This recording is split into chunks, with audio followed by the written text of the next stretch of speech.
I don't need to take the watch off because there's a great big clock here in front of me.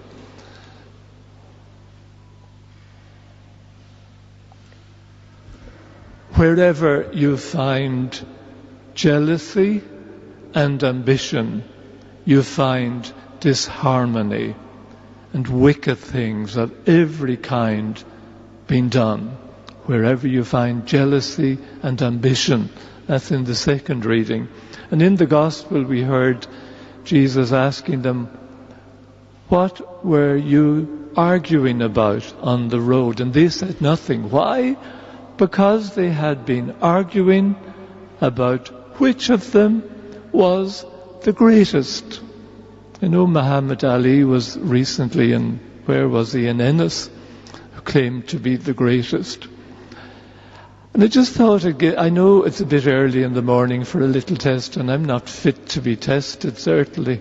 I don't think I'm fit to give a test either, and you probably heard this test anyway. But it's just say if somebody said to you, I think you're great.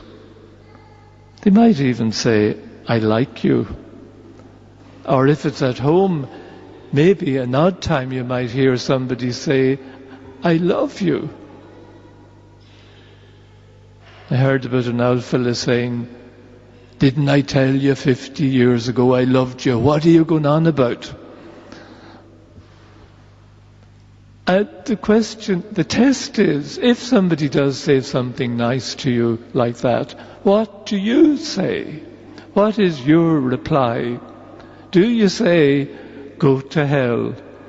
Or do you say, pull the other one? Or maybe if it's at home, you say, what are you looking for now? There must be something if you're getting so nice to me. Or you mightn't be feeling too good, so you say, you wouldn't say those nice things if you really knew me. You know, that feeling we have, if people really knew us, they wouldn't like us at all. But these psychologists and the experts tell us if we had a real sense of our own worth, and if we really believed that we were lovable, we would simply be able to reply, oh, thank you. Thank you for your compliments. I know it's not one bit easy, is it? I remember preaching away one time about this and being very convinced about it. And then I went out afterwards and somebody said, oh, that was a lovely homily. I said, oh, no, indeed. Oh, and then I was contradicting the very thing I said inside, because it is hard. Even if we've been blessed in being loved and cherished at home or in our family, it's still hard. There are times that we all feel unlovable. We don't like ourselves one bit, so we wonder how could anybody else possibly love us, and yet we want it, desperately want it. It's part normal, it's part of being human, it's part of being a social being, that we want to be loved and accepted and taken seriously. We want it, but we doubt it. And the thing is, the more we doubt it, the more we blow ourselves up, demanding attention at every turn, every minute of the day. And it used to confuse me totally that the very people who claimed to be suffering from insecurity were the very ones that were the most demanding. You think they were full of themselves. They want attention every minute of the day.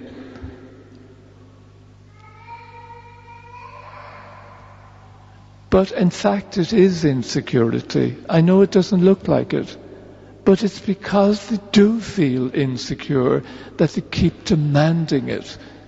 And I remember, it's easy to remember, it was during this week a grandmother was telling me about how this little granddaughter of hers came to her for years now after school every day.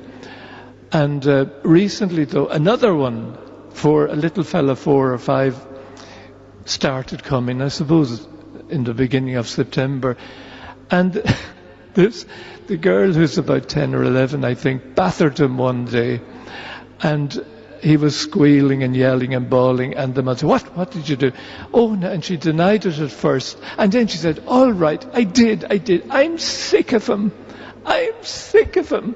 I'm coming here for 8 years, and he's only been here a month, and he gets all the attention, and I'm sick of him. And that's exactly what was happening with the apostles. All right with children, but they were fighting among themselves about which of them was the greatest.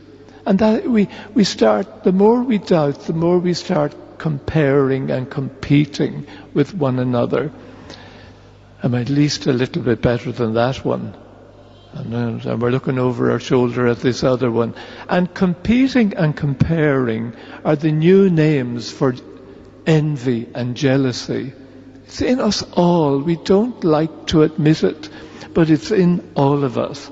I remember one time on a retreat, there was the Father Paddy Smith, a Columban, and the only thing I remember was he told us that one of his Columban confreres, another priest, one time told him, Paddy, his friend, Paddy, you know, I hated you for years.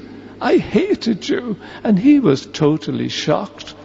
But I thought we were friends. Oh, we're friends, all right, but I hated you. And he said, why? But why?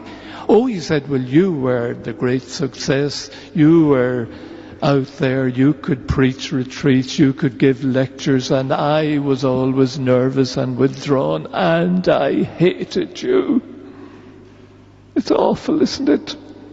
But it's true. And it happens all the time, causing divisions in relationships. And we don't know why. I have two sisters. One of them entertains a lot and the other doesn't. And the one that doesn't says to the one who does, don't do this to me.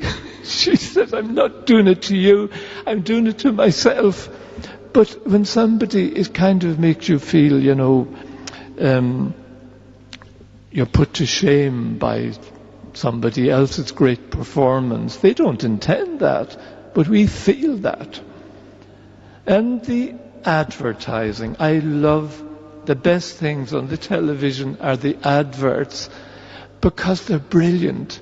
And those people don't put millions into ads for nothing.